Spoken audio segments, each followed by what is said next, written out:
কথা বলি। সেটা হচ্ছে আপনারা জানেন যে আমাদের বাংলাদেশের একটি কি জামাত শিবির আছে নাকি? আর জামাত শিবিরের কাম কি? জান্নাতের টিকিট দিয়ে বেড়াবে আর ধর্ম ব্যবসা করবে আর চাঁদাবাজি করবে। দেখেন আপনারা মিডিয়া দেখেন, এই মিডিয়ার যারা ওরা যে আপনাদের ফ্যাক আইডি, এই যে সার্জিস বলেছিল ফ্যাক আইডি গুলো প্রত্যেকটা এলাকায় এলাকায়, এই ফ্যাক আইডি ব্যবহার কারা করে? জামাত শিবিররা বেশি করে। কিন্তু তারপরেও দেখেন ওদের নেতা কর্মীরাই কিন্তু ওই টুপিওয়ালা দাড়িওয়ালা এরাই কিন্তু বেশি মহিলা নিয়ে ধরা খাচ্ছে। কি মাটি খাচ্ছে ভাই? হ্যাঁ কি ঠিক?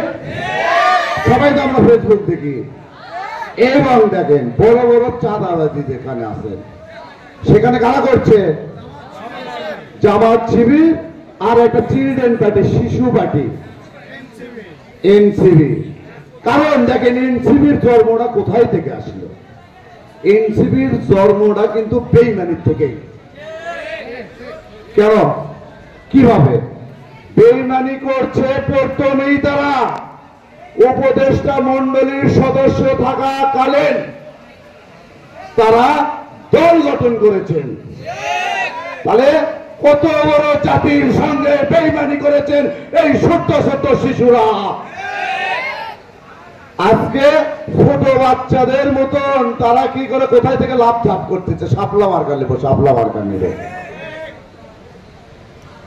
আর সার্জিস ওই যে আপনাদের ওই আর একটা ওদের আছেন আসিফ বাবন নাকি, দেখেছেন তো? ঘাড়ে করে বঙ্গভবন থেকে একটা বস্তা নিয়ে যাচ্ছিল হাসনাত আব্দুল্লাহ।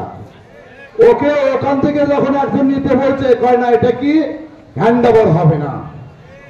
তার মানে কত বড় চোর, কত বড় চোর।